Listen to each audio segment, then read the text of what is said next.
오늘은 하나님의 말씀 잠언 8장 1절 다시 한번 봅니다. 잠언 8장 1절.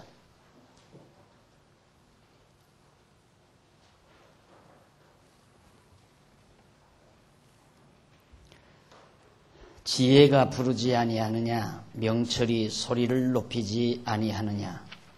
그가 길가의 높은 곳과 사거리에 서며 성문 곁과 문 어귀와 여러 출입하는 문에서 불러 가로되, 사람들아, 내가 너희를 부르며 내가 인자들에게 소리를 높이노라. 어리석은 자들아, 너희는 명철할지니라. 미련한 자들아, 너희는 마음이 밝을지니라. 너희는 들을지어다. 내가 가장 선한 것을 말하리라. 내 입술을 열어 정직을 내리라. 내 입은 진리를 말하며 내 입술은 악을 미워하느니라. 내 입의 말은 다 의로운즉 그 가운데 굽은 것과 패역한 것이 없나니, 이는 다 총명 있는 자의 밝히 아는 바요 지식 얻은 자의 정직히 여기는 바니라. 8장 1절부터 9절까지 봉독해 드렸습니다. 8장 1절부터는 1절부터 31절까지가 4184페이지에 나오는 말씀처럼 지혜를 들어야 하는 까닭에 대해서 솔로몬이 자기 아들에게 교훈해 주는 잠언의 내용입니다. 왜 아들 내가 또 그리고 많은 사람이 지혜를 들어야 하는가, 그 까닭이 무엇인가를 밝혀줍니다. 그러면서 1절로 9절에서 선하며 정직하고 참되고 의로운 말, 이것을 들으라고 가르쳐주죠. 그 지혜라고 하는 것은 선한 거고 정직한 거고 참된 거고 의로운 것이다, 이렇게 생각하시면 된다고 그랬죠. 지난번에 말씀을 드렸습니다. 선하고 정직하며 참되고 의로운 것, 이 세상에는 그런 게 없죠. 선한 것, 어제까지 선하다가도 오늘은 악한 것이 될 수가 있습니다. 어제까지 선한 정치인이 몇 년 지나면 악한 정치인으로 돌변합니다. 얼마 전에는 선한 애국자였지만 얼마 지나면 또 악한 반역자가 될 수도 있는 것이 세상입니다. 왜? 가변적인 것이기 때문에. 인간을 본위로 한 것은 전부 변합니다. 전부. 그러니까 요즘에도 과거사 청산, 역사를 바로잡자, 이런 말하는 건 지금의 우리 시점에서 바로잡자는 얘기지, 또 뒤집어져 버리면, 상황이 뒤집어져 버리면 지금 바로잡아놓은 것이 잘못 잡힌 거죠. 그러니까 우리 인간 세계에는 선한 것도 없고 정직한 것도 없고 참된 것도 없고 의로운 것도 없습니다. 인간을 본위로 해서는. 그러나 하나님을 위주로 하면 그건 변함이 없어요. 왜? 하나님이 변하지 아니하기 때문에 하나님을 중심으로 한, 하나님이 보실 때에 좋은 것, 그러니까 창조하실 때도 선하게 다 지었잖아요. 왜? 당신 좋으신 대로 다 지어놨으니까. 지어놓고는 당신 좋으신 대로 지어놓으시고는 보시기에 좋았더라 그래서요. 하나님 보시기에 좋았더라. 이게 굉장히 중요한 얘기죠. 이건 영원히 변함이 없는 겁니다. 한번 하나님이 좋으시면 끝까지 영원토록 좋은 거니까. 그리고 정직하다는 것도 마찬가지고 참된 것도 마찬가지고 의로운 것도 다 마찬가지입니다. 그래서 하나님을 위주로 한 선하고 정직하고 참되고 의로운 그런 모든 것, 그런 의로운 말들이 지혜로운 말이다 라는 얘기죠. 예, 하나님이 한번 정해놓으셨으면, 하나님이 이렇게 한번 딱 정해놓으셨으면 하나님의 작정대로 모든 역사를 진행해 가잖아요. 예, 이것이 왜? 하나님 보시기에 좋은 거니까, 선한 거니까. 그리고 하나님 보시기에 이것이 정직한 것이다, 바른 것이다, 이 말이에요. 올바른 것이고 곧고 바른 것이다.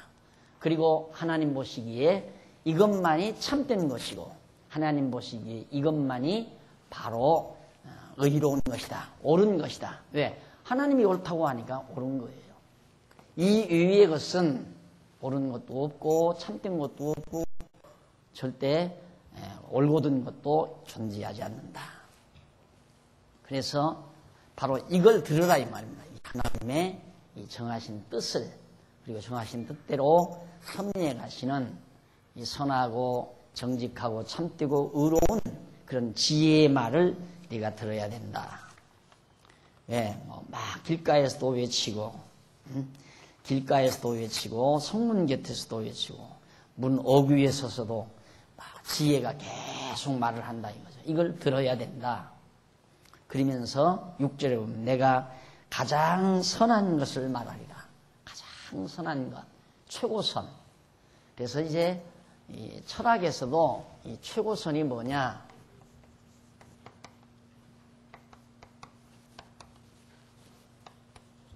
이 최고선, 이걸 찾으려고 애쓰죠. 가치로운 것은 최고선이다. 인간의 윤리 기준을 최고선에 두려고 하는데 최고선이 뭔지를 모르죠. 그런데 성경에 보니까 가장 선한 것을 내가 말하겠다. 나는 가장 선한 걸 말한다. 최고로 선한 걸 말한다 이거예요.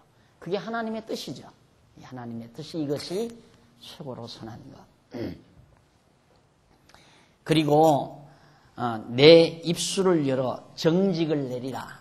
내가 입을 열어서 올곧은 것, 정직하고 올곧은 것을 내가 말하겠다.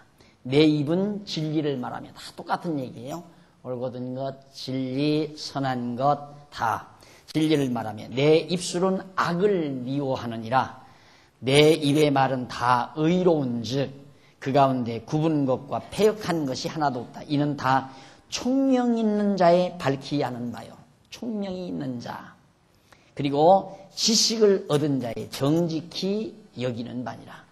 총명과 지식이 있는 자는 이걸 다 선하게 여기고 정직히 여기고 정의롭게 올곧게 여기고 그리고 역시 이것이 가장 아름다운 것으로 그렇게 여긴다. 그런 뜻이에요. 그러니까 이걸 너희가 들어라 하는 얘기죠. 그건 두말할 것 없이 앞에서 84페이지 거기 다시 한번 지혜에 대해서 말해주고 명철에 대해서 히브리어를 들어서 앞에서 이미 말씀드린 겁니다. 그런데 문제는 84페이지 제일 아랫줄에 보면 앞부분 그리고 그 지혜가 길가의 높은 곳과 사거리에 서며 성문격과 문 어귀와 여러 출입하는 문에서 불렀다고 가르쳐줍니다. 여기서 길가를 비롯해서 사거리, 성문곁, 문어귀, 문 이런 것들은 사람이 많이 통행하는 장소를 가르치죠. 이 전부 사람들이 많이 통행하는 자리예요. 솔로몬은 누구나 다 들을 수 있도록 사람이 많이 통행하는 장소에서 바로 이 지혜의 말씀으로 사람들을 불렀다는 뜻이죠. 다시 말하면 솔로몬은 자기가 여호와께로부터 지혜를 받아 누구나 다 들을 수 있는 장소에서 백성을 가르쳤다는 의미로 우리가 받아들여지는 겁니다. 그런데 이제 넘어가서 보면 86페이지 86페이지 위에서 10번째 줄바꾼 데 보시면 이상은 여호와 하나님께서 솔로몬으로 아들에게 선하며 정직하고 참되고 의로운 말을 들으라는 것에 대해서 훈계해 주는 잠언 내용이죠. 그런데 솔로몬은 아들에게 지혜와 명철이 부르는 장소에 대해서 가르쳐 줬다고 아까 말씀드렸잖아요. 그리고 지혜와 명철이 부르는 소리를 들으라는 말로 또 교훈하고 지혜와 명철이 들으라는 말에 대해서 또 가르쳐주고 그런데 이런 모든 교훈은 이런 그 말이죠. 장차 오실 메시아가 자기를 대적할 무리들에게 신령한 지혜의 말씀을 전파하실 것에 대한 예표로서의 모형과 그림자로서 우리에게 다가옵니다. 마태복음 12장에서 13장까지 나오는 거죠. 예수님은 바울이 말했듯이 하늘로부터 온 하나님의 참 지혜라고 그랬죠.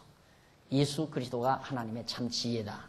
그 말은 뭐냐면 이 모두가 모든 이 하나님의 정하신 뜻이 결국 예수 그리스도 오실 것에 대한 언약이고 예수 그리스도 오신 것에 대한 성취고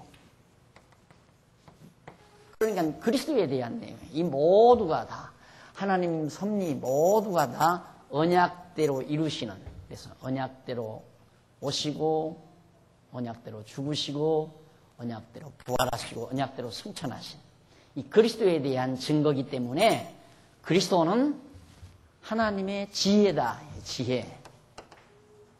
하나님의 지혜. 그러니까 하나님의 계획, 뜻, 사상, 생각, 로고스나 같은 맥락에서 우리가 이해할 수 있는 말입니다. 이 지혜라고 하는 말이 하나님의 모든 계획, 뜻, 작정, 섭리 이런 것들이 전부 다 예수 그리스도를 중심으로 한 섭리이기 때문에 예수는 하나님의 참 지혜다. 그 말이에요.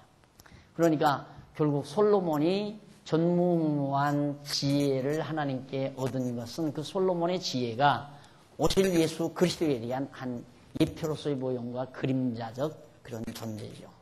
그러니까 솔로몬이 많은 백성들에게 그렇게 지혜를 전파했다면 예수님도 하늘로부터 온 참 지혜로서 자기를 선포했잖아요.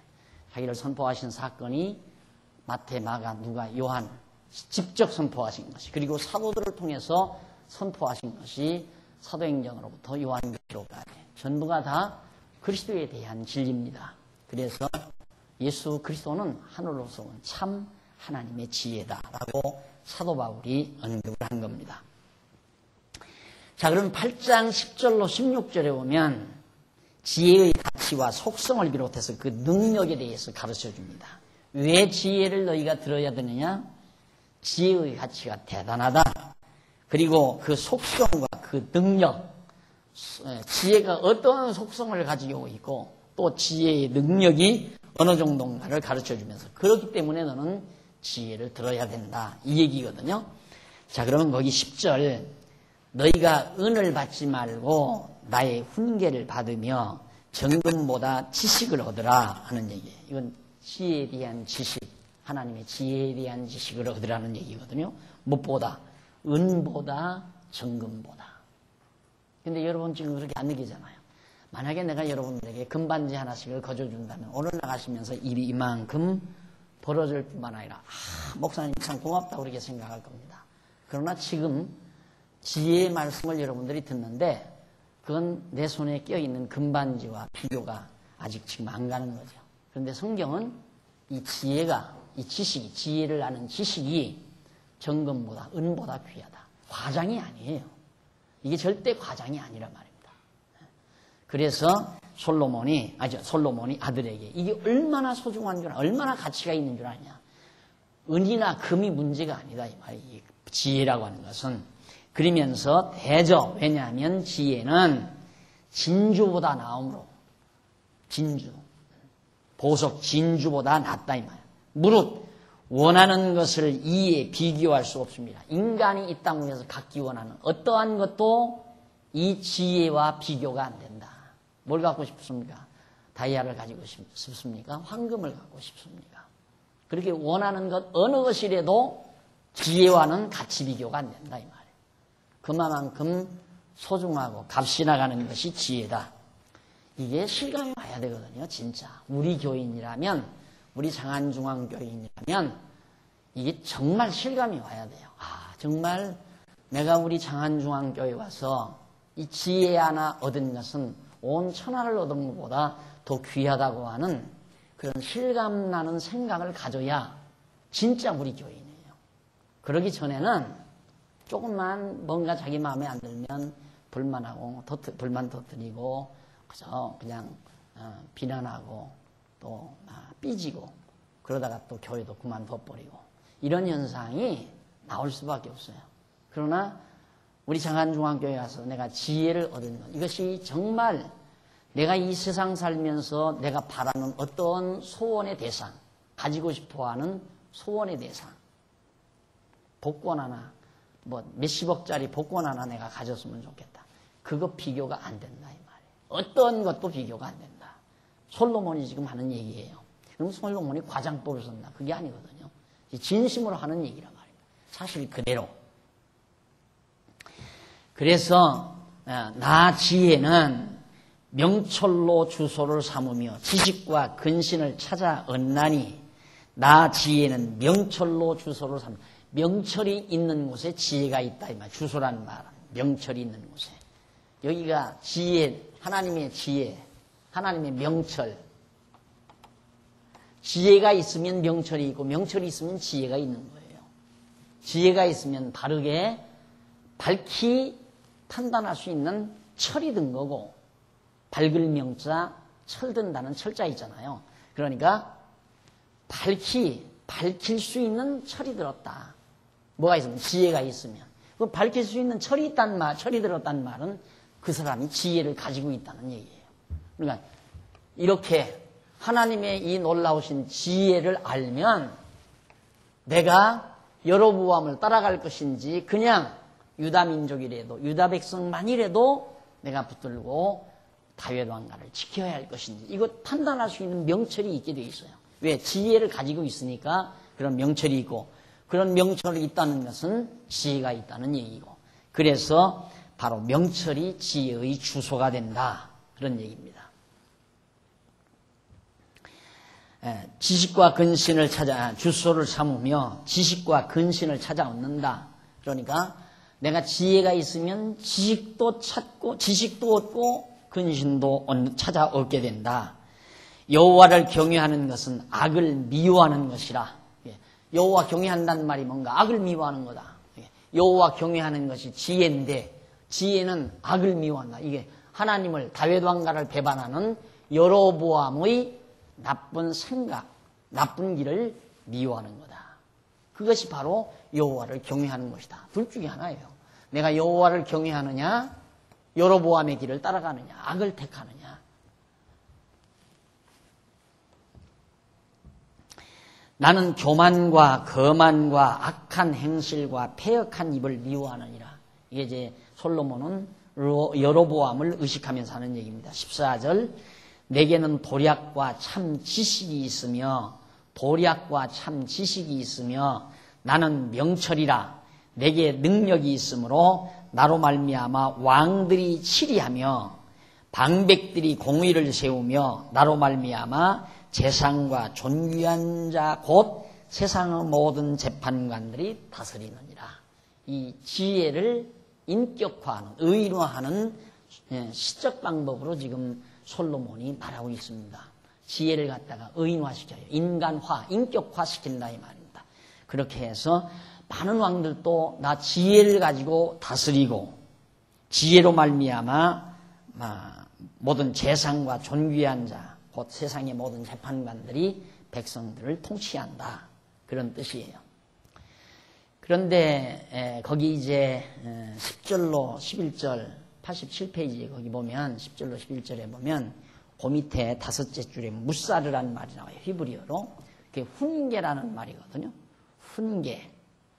나의 훈계를 받으라. 10절에 그렇게 나오잖아요. 나의 훈계. 그 훈계라고 하는 것. 이는 징계와 책망 또는 교훈이라는 뜻으로서 여호와의 작정하신 뜻을 따라 살아가도록 구원하며 가르쳐주는 것을 훈계라고 해요. 훈계가 뭐냐? 성경에 나오는 훈계, 무사르란 말이 뭐냐?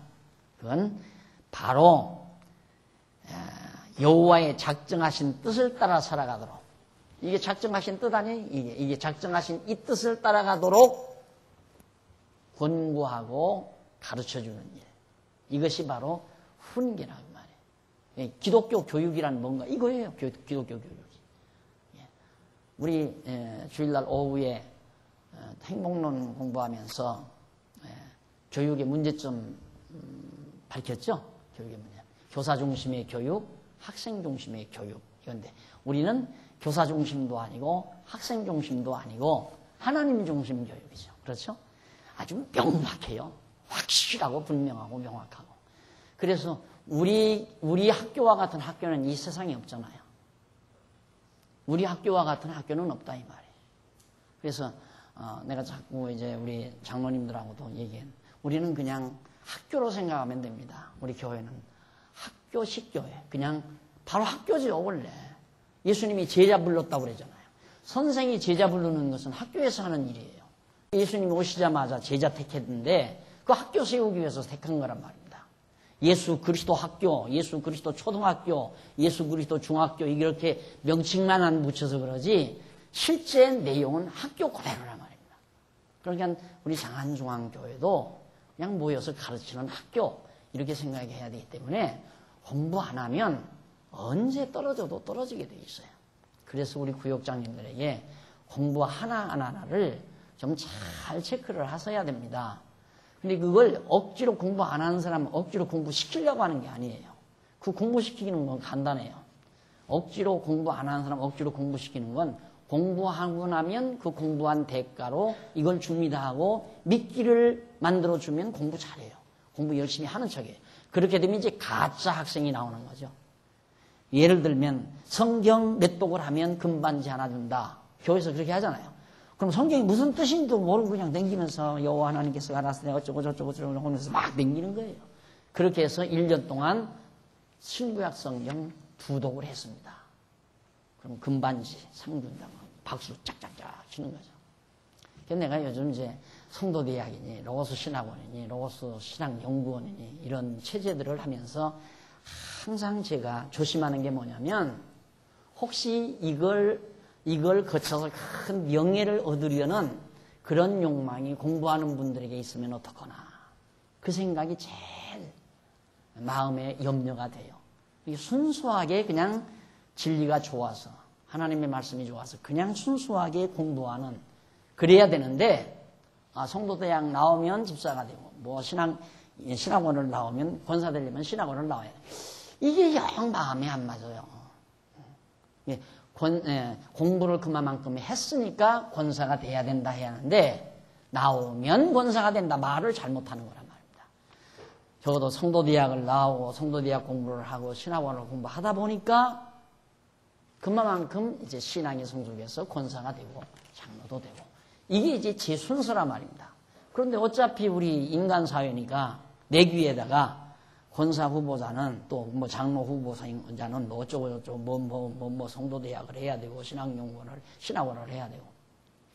그 전에 그런 말이 없었을 때는 성도대학 처음에 졸업시킬 때 몇십 명 졸업을 했어요. 처음에 성도대학 3년 만에 졸업을 하니까 와 이거 성도대학을 나오면 큰 어떤 벼슬을 하나 얻을지도 모른다 해가지고 우르르 해가지고 그때 아마 6, 70명 했을 거예요 졸업을. 그 뒤로는 매년 2명, 1명, 3명 이렇게만 하더라고요. 그동안 근래는 졸업생이 한 20명, 30명 이렇게 나와요. 그래서 이게 진짜 정말 이 성경이 좋아서 공부를 했나. 그래서 나는 우리 교회는 성도대학에다가 졸업장 이렇게 신청 학점 등록 안 해도 우리 교회에서 공부만 했어도 된다. 그래서 아주 그냥 순수하게 나오셔서 말씀 들으면 되는 것으로 그렇게 이제 하는데도 아무래도 뭐 세상이기 때문에 좀 완전치는 못하죠. 그래서 그런 것들을 잘 이렇게 골라내는 게 매우 중요하고 아마 다른 데 뭐 같으면 사람을 자꾸 이렇게 모집을 해서 막 억지로 학교를 일반 학교처럼 그렇게 하려고 할 것 같으면 신학원도 막 총회에서 목사님들 불러오고 사각 뭐 씌워놓고 근사하게 사람 많은 데서 졸업식하고 하면 더 많을지도 모르죠. 다 그렇게 하니까 일반적으로. 일주일 그 안에 원래는 나는 졸업식도 안 했잖아요. 왜? 졸업식 하면 그게 별거나 되는 줄 알고 자꾸 또 그 내용에 집착하지 않고 어떤 그런 형식에 매일까 봐서. 그래서 전혀 졸업식을 안 했는데 목사님들에게로 넘겨주니까 목사님들이 자꾸 졸업식을 그렇게 또 하더라고요.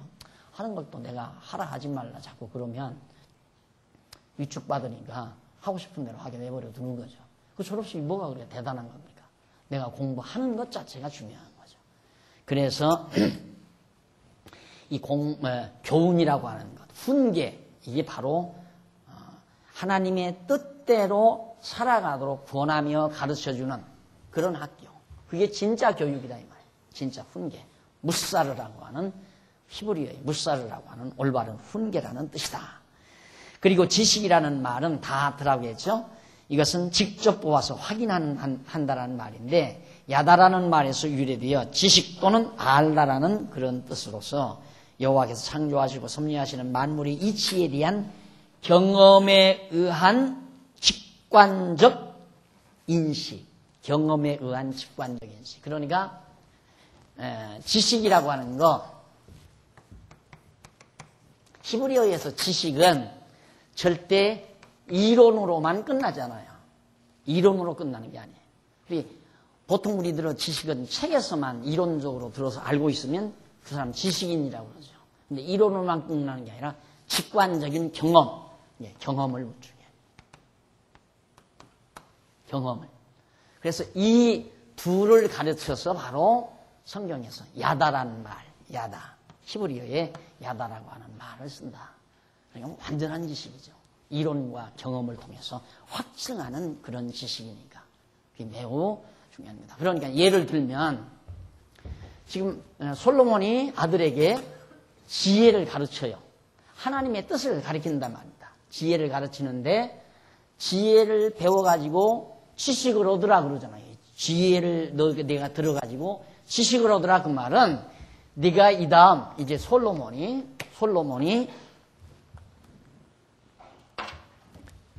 르호보암에게 너 여로보암 따라가면 망한다 가르쳐줬다 이 말이에요. 그런데 실제로 솔로몬이 말기에 르호보암이 남쪽 유다 왕이 되죠. 왕이 돼가지고 북쪽 이스라엘로 여로보암이 배반하고 가가지고 망해요. 그러니까 실제로 아버지한테 이론으로 듣고 그리고 그렇게 아버지가 말하는 솔로몬이 말하는 대로 되어진 것을 눈으로 보고 직관적으로 경험하는 참 야다, 참 지식을 솔로몬이 얻게 되는 거예요. 그러니까 지혜와 지식은 다르죠. 그렇잖아요? 지혜는 경험할 수가 없잖아요. 이걸 다 어떻게 경험해요? 안 그래요? 이 하나님의 섭리 전체를 어떻게 경험하느냐 이 말입니다. 그러니까 이런 지혜를 듣고 그 들은 것에 대한 경험을 했을 때 그걸 지식이라고 한다. 이렇게 생각하면 틀림이 없습니다. 그러니까 우리 교육은, 우리 교회 교육은 그렇습니다. 어려서부터 지금 여러분들의 자녀들, 손녀들, 이제 3살짜리, 4살짜리 지금 어려서부터 가르치거든요. 자꾸 하나님 여호와 가르치고 이제 점점 갈수록 이렇게 이제 고도의 내용을 가르쳐 준다 이 말. 그러면 얘네들이 선생님들에게서 교회학교에서 배웠던 것을 이제 중학교 가서 경험하고 고등학교 가서 경험하고 대학에 가서 경험하면서 진짜 지식인이 되는 거예요. 그렇게 돼야 무서운 사람이 돼요. 진짜 하나님의 사람이. 그래서 이제 그걸 목표로 하는 거거든요. 우리 뭐 수많으면 좋죠. 근데 그게 억지로 됩니까? 왔다도 다 그냥 가는 사람도 많은데. 그러니까 제가 지금 볼 때는 현재 제가 교회 학교 원장에 여러분들 한번 기회 있는 대로 교무실에 한번 가보세요. 아이 유아부에서부터 쭉 사진이 다 붙어 있어요. 바글바글 하잖아요. 그게 우리의 생명이죠. 그 어린아이들을 우리들은 정말 이런 원칙에 의해서, 이런 교육적 원칙에 의해서 가르쳐야 한단 말이에요. 이게 굉장히 중요한 일 아닙니까? 이거 이상 더 중요한 일이 없습니다. 이게 교회가 해야 할 일이고요. 그러니까 정말 제 나이 또래 되시는 우리 성도님들, 한 5, 60대 되시는 성도님들 다 손자들이 있잖아요. 교회 아까울 게 뭐 있습니까? 우리 교회 세워나가는데 아까울 게 뭐 있어요? 그저 우리가 장 가다듬고 또 만들어서 그렇게 해서 그것들 이 다음 길러나갈 때 좀 구차스럽지 않고 옹색하지 않게 하기 위해서 사실은 지난번에 이 앞에 교육 애들 앞으로 뛰어놀 자리도 필요하고 그래서 밭 산다고 그래서 제가 너무 흥분한 나머지 참 귀한 일이다 좋은 일이다 해서 제가 2번이나 강의했다가 그냥 소낙비를 맞아가지고 다시는 말을 안 하잖아요. 그게 내 먹고 살자고 한 일도 아니고 내가 거기다가 무슨 배추 심어 먹자고 하는 일도 아닌데 나는 내다보면서 우리는 이제 곧 석양 아니에요? 제 나이 석양 아니에요? 이제 몇 년 있으면 난 물러갈 사람이에요. 그럼 무슨 욕심이 있어서 그거 하려고 그러겠어요? 이제 자라나는 솔직히 욕심 하나 있다면 인간적인 개인적인 욕심 하나 있다면 우리 자세 할인이도 너들 가능만 하면 서울 떠나지 말고 장안중앙교회 근처에다가 거처 정하고 여기서 살면서 끝까지 살면서 장안중앙교회 권사되고 너희들이 난 자녀들 하나님 말씀으로 꼭 들려서 그렇게 가라. 그 얘기밖에 없어요. 그 얘기 하나 남겨놓는 얘기밖에. 그러니까 개인적 욕심이 있다면 혹시 내 애손녀지 쉽게 말하면 그것들 딸들이 낳은 것들이니까 와서 편안하게 공부할 수 있는 여러 가지 여건 생각 안 할 수 없죠. 그런 생각도 하죠. 그래서 나도 최선을 다해서 참여를 하고 그런 것들이죠. 그러니까 우리가 땅 위에 살면서 무엇을 해야 되는가. 지금 말하잖아요. 솔로몬이. 이보다 더 귀한 건 없다. 이보다 더 귀한 것. 내 자식들에게 아파트 한 채 물려주는 것이 문제가 아니라 정말 이 놀라운 지혜를 배울 수 있는 이 전당이 얼마나 소중하냐 이거예요. 어디 가서 배워요? 우리 아니면 이거 배울 데가 없잖아요. 한 번 천지 다 돌아다니면서 배워서 이렇게 배울 데가 있나? 그게 문제라 이 말입니다. 예. 그러니 우리는 흥분 할 수 없잖아요. 어디를 간들 이런 공부 어디서 하느냐 이 말입니다. 근데 우리 자녀들 이제 이 공부할 수 있다 이 말이에요. 다 교재다 만들어 놓죠. 여건 만들어 놓죠. 선생님들 철저히 지금 무장하고 있죠. 이렇게 다 가르칠 거 아닙니까? 그러면 이런 지혜로운 인격자, 솔로몬처럼 하나님 경외하며 사는 지혜로운 인격자, 르호보암처럼 아버지 교훈 따라 사는 지혜로운 인격자가 향안중앙교회에서 배출된다고 생각해 보십시오. 이것처럼 값이 있고 소중한 일이 어디 있겠는가? 가장 소중하고 값 있는 일 아니겠어요? 자, 그렇게 지혜의 가치를 말해주고 또 정말 그 속성도 말해주고 있습니다. 그래서 그 지혜와 훈계가 은보다 정금보다 더 낫다. 훈계, 교육이라고 그랬죠. 훈계, 지식, 지혜와 지식이 훈계와 지식, 교육을 통해서 얻게 하는 이 지식이, 그러니까 이 교육과 이 지식을 갖게 하는 이 교육이 정금보다 낫고 은보다도 낫다 그거예요. 그러면 우리가 아멘하고 이 성경을 그대로 받아들인다면 우리가 실제로 그렇게 알고 살아야 돼요. 실제로. 그런데 사실 교회학교 보내는 것은 보내두고만 안 보내두고만 그렇게 보통 생각하잖아요. 천하업사도 중학교는 못 보내도 교회학교는 보내야 되겠다. 이렇게까지 생각이 들 수 있어야 정상이라는 얘기입니다. 그렇게 얘기하면 너무 종교적인 외골수라고 얘기할지 모르지만 아니에요. 나는 종교적인 외골수에서 하는 얘기가 아니라 진리가 없는데 이런 진리밖에 어디 있어요. 진리가 없다 이 말이에요. 그러니 우리가 낳아서 애써 낳아서 기르는 자녀들이 또 우리 어린 손자 손녀들이 정말 이런 귀한 훈계를 받으면서 교육을 받으면서 지식인으로서 살아갈 수 있다면 얼마나 대단해. 지식이야말로 정말 힘이 나는 거거든요. 자기가 아는 대로 경험 딱 했을 때 여기서 나오는 게 맞다 그거 아니에요. 맞다. 가만히 있어요. 지읒 맞습니까? 맞다. 지읒. 네, 맞다. 맞다 할 때 힘이 팍 솟는 거란 말입니다. 맞다. 이것이 맞다. 그렇다. 바로 이것이다. 할 때 우리의 생각이 달라져 버리잖아요. 거기서부터만 힘이 집중이 되고 우리의 생각이 몰입이 되고 거기서 이제 힘이 생기고 뚫고 나가는 저력도 생기고 삶의 자세가 달라져 버리는 거죠. 맞다 했을 때. 자, 그 다음 이제 넘어가 보면 나로 말미암아 재산과 그 지혜로 이런 지식과 이런 지식으로 또한 이런 훈계로 또 지혜로 모든 통치자들이 백성들을 다스린다. 그게 솔로몬 왕국의 모든 문부 대신들이었단 말입니다. 백성들을 다스리는 모든 백부장 또한 방백들 이런 사람들이 다 솔로몬에게 지혜를 배워서 그 지혜의 말로 훈계하고 지식을 얻게 만들어서 백성들을 그렇게 가르쳐서 다스렸다. 그래서 교회 정치란 일반 정치는 가르쳐서 다스리는 게 아니라 법률로 다스리거든요. 사법권으로 다스린다 이 말입니다. 교회 정치는 그런 법률이나 사법권의 어떤 힘에 의해서 다스리는 게 아니에요. 훈계에 의해서. 가르치는 훈계에 의해서. 그것도 훈계도 내가 내 뜻대로 가르치면 거부하죠. 내가 왜 네 말 들어야 되느냐. 요즘 똑똑한 젊은이들 얼마든지 거부하죠. 그건 목사님 생각이지 나는 목사님 생각대로 안 할 거예요. 그러니까 그게 바로 교사 중심이냐 학생 중심이냐 교육의 갈등의 완전히 무너나버리는 거예요. 그런 갈등은 우리는 없잖아요. 내 걸 가리키는 게 아니야. 나 닮으라는 게 아니라 바로 이 하나님의 말씀, 이 지혜의 말씀을 훈계하는 거기 때문에 나도 배우고 같이 학생도 같이 배우는 거거든요. 그러니까 그건 정말 모든 갈등을 해소하는 살아있는 교육이에요. 살아있는 교육. 이 교육을 통해서 교회가 다스려진다. 그러니까 우리 교회에서 공부 많이 한 사람은 불평불만 없잖아요. 편안해요. 불평불만 없는데 주일날이나 잠시 짬밥 나오고 별로 공부 안 하는 사람, 전에 뭐 공부 좀 많이 했다고 하면서 근래 나와서 주일날 적당히 나와서 있다가 그냥 들어가고 공부 잘 안 하는 사람, 이런 사람들이 뭐 물론 박 목사도 사람이니까 변하겠죠. 당회가 너무 권위적이니 목사가 요즘 변질을 했느니 이런 얘기, 불평, 불만 이런 게 터져나오게 되겠죠. 모르니까, 안 배우니까.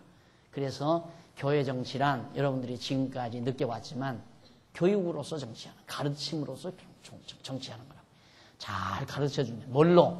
지혜로 다스림을 받으면 모든 성도가 하나님의 뜻을 분별하고 살아가니까 그러니까 충돌 없이 편안하게 잘 성도들이 다스려지는 거란 말입니다. 누가 권위를 가지고 큰 소리 치고 뭐 저주방맹이 뒤흔들고 막 이런다고 해서 성도들이 다스림 받는 게 아니거든요. 누가 지금 그런 말 듣고 누가 따르겠어요? 뭐 완전히 쇠뇌나 됐다면 모르지만 야, 저 목사님 말씀 거역했다가는 저주받는다. 이렇게 쇠뇌나 됐으면 목사가 하는 대로 다 하죠. 이러라면 이러고 저러라면 저러고. 그럼 우리 교회는 그건 아니잖아요. 또 그러니까 그렇게 다스리려고 하지도 않고. 그래서 공부 열심히 하라는 얘기예요. 왜 공부 안 할 테면 우리 교회는 아무런 의미가 없다. 그냥 편안하게 천국 가는 데야 공부 많이 했다고 하는 게 아니잖아요.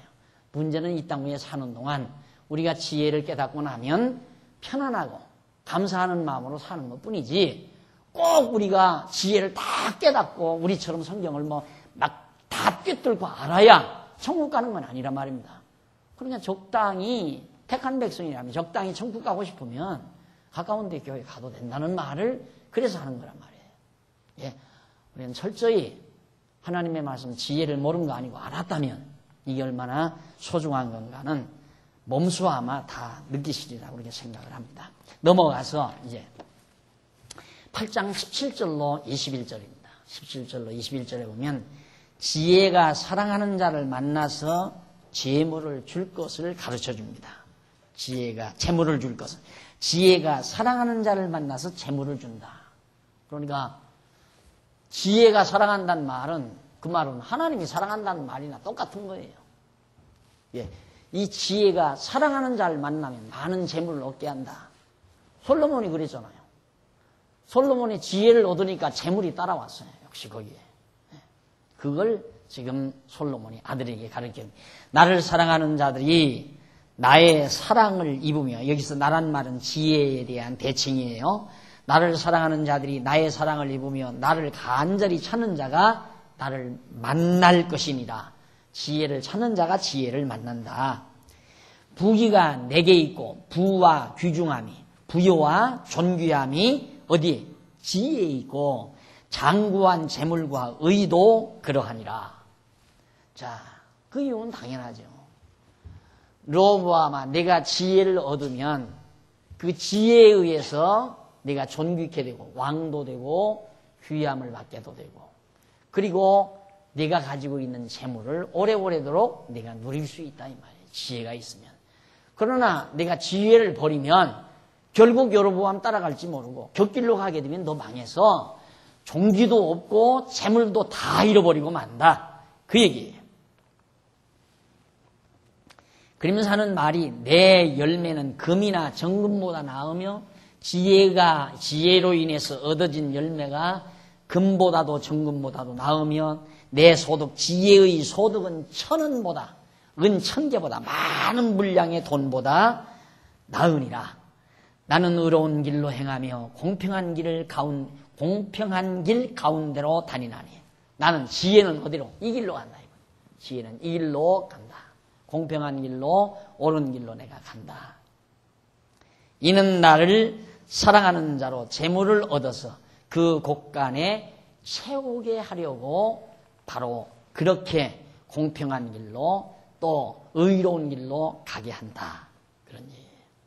예. 하나님께서 솔로몬에게 지혜를 주고 달라고도 하지 아니한 재물과 부와 존귀를 다 한꺼번에 솔로몬에게 준 것처럼 솔로몬은 그 경험에 의해서, 그 지식에 의해서, 자기 지식에 의해서 네가 지혜를 얻으면 재물이 너희에게 다 따라오게 돼 있다. 그걸로 하나님께서 다 채우시려고 너로 하여금 지혜를 사랑하라는 그런 교훈을 하는 것이다. 얘기예요.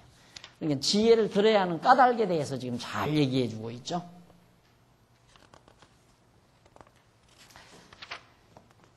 그래, 넘어가서 장구한이라는 말이 있어요. 거기 90페이지에 보면 중간에 18절로 19절에 나오는 그 장구한이라는 말은 히브리 원문으로 아테크라고 하는데 이는 가치 있는 그런 뜻, 가치 있는 또는 영속성 있는, 가치 있는, 영속성 있는 그런 뜻으로서. 그리고 의라는 말은 쩌락한데 이는 추상적으로 의로움 또는 상징적으로 번영이라는 뜻입니다.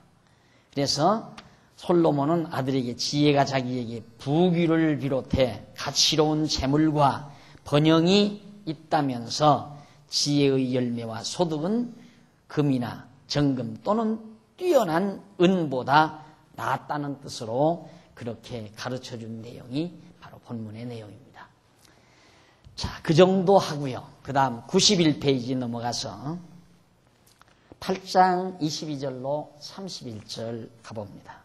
밑에 부분에 보면 지혜가 여호와께서 창조하기 전부터 있었음을 가르쳐주고 있습니다. 지혜가 창조하기 전부터 있었다. 아까 지금 이제 이 내용이 지혜의 가치와 속성 그리고 그 능력에 대해서 가르쳐준다고 그랬죠. 그런데 여기 지혜가 언제부터 있었는가?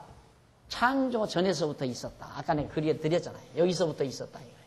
그러니까 이때는 하나님께서 이 지혜는 다 관념적, 하나님의 관념 속에 있는 거죠. 우리가 볼 때, 이 계시세계에서 볼 때는 하나님의 관념이고 영원한 세계에 있어서는 실질적 실제고 관념이 아니라 여기에서는 그러니까 입장이 어디냐? 우리가 계시세계의 입장에서 볼 때는 하나님의 관념 속에 있는 거고 영원한 세계의 입장에서는 영원한 것만이 실질적인 존재니까 이 입장에서는 사실 이 지혜라는 게 실제로 존재하는 그런 실제죠. 실질적 존재, 관념적 실제가 아니라 우리 입장에서는 여기 입장에서는 관념적 실제고 여기 입장에서는 실질적 실제가 된다 이 말입니다. 자, 그래서 이 창조하기 전부터 그 지혜가 있었다. 이걸 가르쳐줍니다. 한번 읽어봅시다. 22절 여호와께서 그 조화의 시작, 곧 태초에 일하기 전에 조화라는 말은 지혜라는 말의 다른 표현이죠. 지혜의 시작, 조화. 곧 태초에 일하시기 전에 하나님께서 일하시기 전에 나를 가지셨으며 지혜를 가졌다. 그러니까 로고스를 가지고 계셨다. 생각, 사상, 계획, 뜻을 다 가지고 계셨다. 만세 전부터 상고부터 땅이 생기기 전부터 내가 세움을 입었나니 이때부터 벌써 지혜가 여기 다 세워졌다 이 말이에요. 이때 다 영원적 실질적 실제로 존재하던 것이 계시세계에 계시적 실질적 실제로 드러나는 거다. 영원한 것을 시공형의 것으로 하나님께서 드러내시는 것이 지혜의 계시죠. 하나님의 지혜를 계시하는 것이 이 땅 위에서 이루어지는 역사서입니다. 이 말이에요. 그러니까 나를 이 세상에 보내놓고 살아가도록 하는 것도 하나님의 지혜를 드러내시는 계시예요. 다 하나님이 창세전에 나를 다 계획하고 뜻하고 생각한 대로 딱 해놓고 나를 이 세상에 보내서 그렇게 살아가게 하는 거란 말입니다. 그런데 바보처럼 이 지혜를 모르니까 어떻게든지 내 계획대로 만사를 살려고 그래요. 내 계획대로. 내 계획대로 살려고 하다가 안 되면 자기가 실패자라고 그렇게 생각하고요. 그거 아니에요. 그냥 우리는 하나님이 살아가게 하신 대로 사는 거예요. 우리가 지금까지 살아온 것도 된 건 해오고 안 된 건 못 해봤잖아요. 그러니까 되게 한 건 하나님이시고 안 되게 하는 것도 하나님이에요. 그러니까 하나님이 지금까지 이렇게 살아오게 한 거예요. 그렇다면 앞으로도 마찬가지예요. 그러니까 안 되는 걸 억지로 하려고 하니까 싸움이 일어나고 속이 상하고 그래서 자기 자신이 패배자가 되고 이런 미련하고 어리석은 게 바로 지혜를 모르는 자들의 삶이란 말입니다. 하나님을 알고 지혜를 아는 자들은 하나님이 하게 하신 일, 할 수 있게 해둔 일 열심히 하면 되잖아요. 하나님께서 이만큼 하나님께 하게 했으니까 이만큼 해놓고 열심히 그냥 하면 되잖아요. 그러니까 한번 보세요. 저 지금 땅 저거 우리 살려고 했다 안 되잖아요. 그거 안 된다고 내가 지금 우리 일 맡아서 하시는 장로님들도 계시지만 빨리 저거 해야 됩니다. 빨리 하십시다. 어떻게든지 그분 만나서 좀 어떻게 하십시오. 이거 아니에요. 버려두죠. 안 되니까 안 판다니까. 안 판다면 안 사면 되는 거 아니에요? 그렇죠. 판다면 또 순조롭게 우리 성도님들도 판다고 그러니까 다 연보해서 술술술 다 되지는 거고. 그런데 그때여 내가 욕심을 부려가지고 야 저는 땅을 사놔야 우리 교회가 부자가 되는데 이래가지고 부푼 마음으로 저거 사야 한다. 그래 강단에서 여러분 돈 내십시오. 해가지고 연보 강조하고 하면 내가 그러다 한번 당했다고 그랬잖아요. 너무 좋아가지고 그때는 이미 다 살 것 같이 돼서 야 이렇게 소중한 일이 이루어지는구나 싶어가지고 우리 좋은 일에 같이 동참하자고 2번인가 광고했다가 설이 맞았잖아요. 이게 설이 맞을 일도 아닌데 참 답답하더라고요. 그러니까 저 땅 주인이 안 파는 것은 하나님께서 아직 일 시작 안 하신 거예요, 하나님이. 그러니까 보세요. 연보도 안 나오잖아요. 건축연보도 안 나오잖아요. 그때만 하더라도 뭐 얼마 이렇게 나온다 하더니만 모르겠어요. 요즘 어떻게 돌아가는지 자세한 건 모르지만 어쨌든 지금도 아직도 빚 갚아야 될 게 저쪽만 샀는데도 빚 갚아야 될 게 지금 한 3억이 넘는 돈이니까. 그런데 만약 이쪽 거 10억 넘겨줘 사가지고 은행에 뭐 13사 은행에 이자 돈 들어간다고 한번 상상을 해봐요. 모르죠. 또 그렇게 한다면 또 교인들이 왕 내서 다만 뭐 7, 8억이라도 갚았을지 그건 모르겠지만은 어쨌든 지금 조건으로 봐서는 상당히 힘들죠. 그러니까 안 된 것이 10번 잘한 거 아니에요? 안 된 거예요.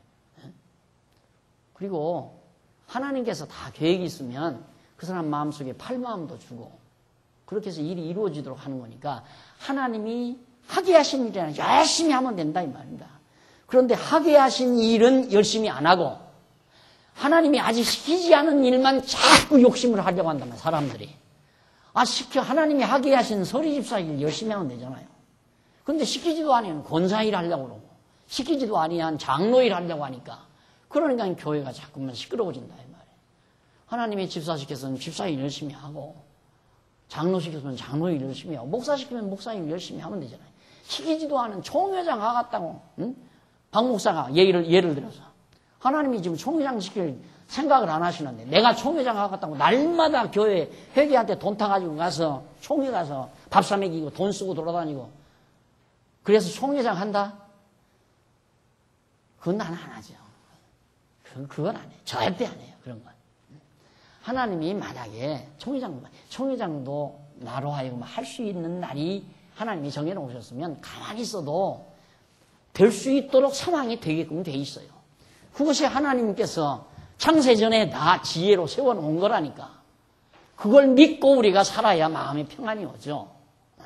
안 그러면 너 때문에 내 일이 망쳐졌다. 너는 나의 반대자다. 너는 나를 해한 자다. 나를 어렵게 만든 자다. 전부 인간에게 돌리니까 사람을 원수로 삼고 사람을 미워하게 되고. 그게 이제 지혜가 없으니까 그런 거거든요. 예를 들어서 누가 날 일을 막는다 하십시다. 그럼 그 사람을 미워하지 마. 미워는 안 돼. 하나님이 저분을 통해서 뜻이 아니니까 잠시 일을 미루시는구나. 얼른 받아들이면 돼요. 그럼 그 사람 안 미워지잖아요. 그리고 편안한 거고.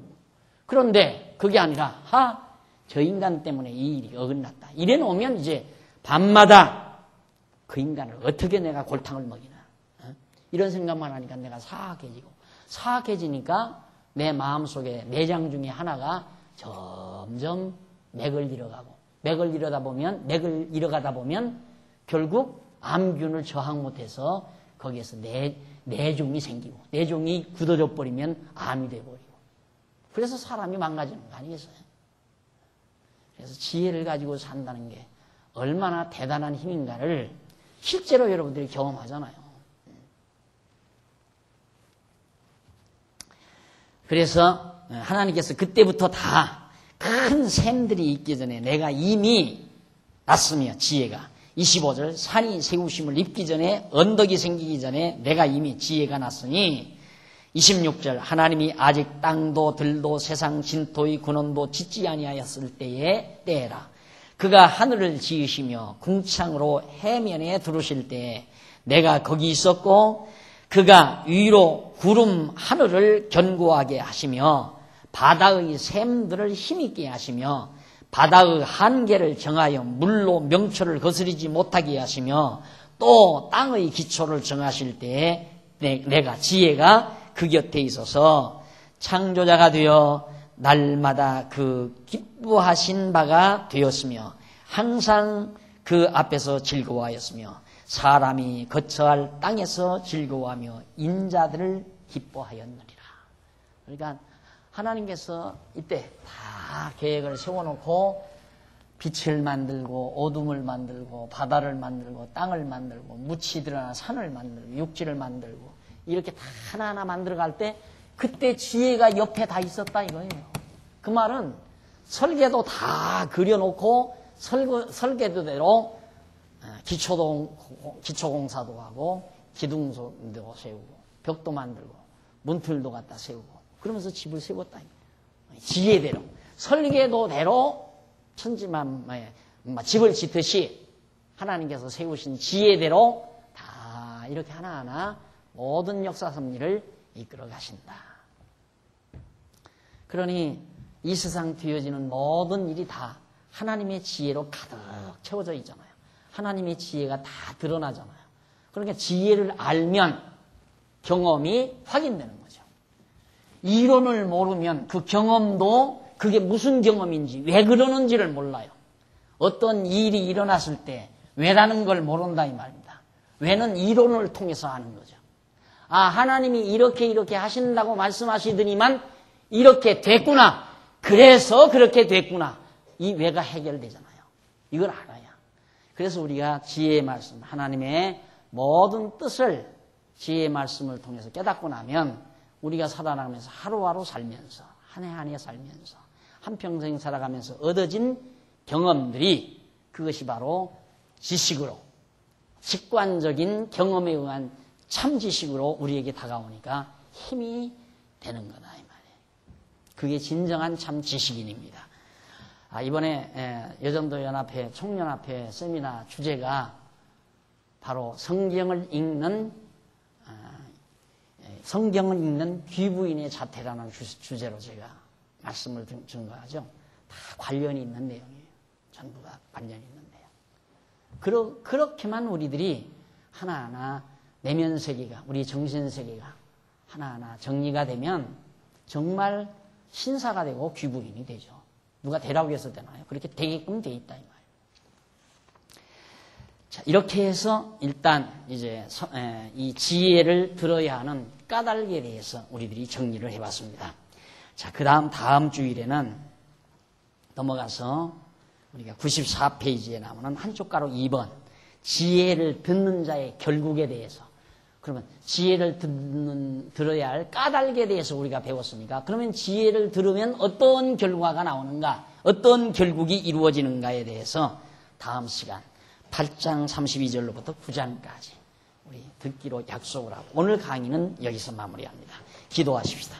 살아계신 하나님 아버지, 지혜로운 귀한 말씀을 우리에게 허락해 주시고 그 지혜로 천지와 만물을 창조하시고 지혜로 우리를 이 세상에 보내셔서 살게 하시고 지혜로 우리로 하여금 주님의 몸된 교회를 이루어 정말 봉사하며 살도록 하시는 하나님의 사랑을 진심으로 감사합니다. 하나님 아버지, 우리가 지혜가 없으면 왜 나의 삶 속에서 일어나는 모든 일들에 대한 의문을 풀어낼 재간이 없습니다. 하나님 아버지, 오늘 우리에게 정말 지혜를 알게 하시고 그래서 우리가 이 세상 살아가면서 하나하나 얻어지는 경험을 정확하게 해석하면서 새 힘을 얻고 사는 슬기로운 종들이 되도록 역사하시옵소서. 어두운 밤길 돌아갑니다. 주 안에서 다시 만날 때까지 주의 평강이 저희와 함께 하시옵시기를 비오며 예수님 이름으로 기도드립니다. 아멘.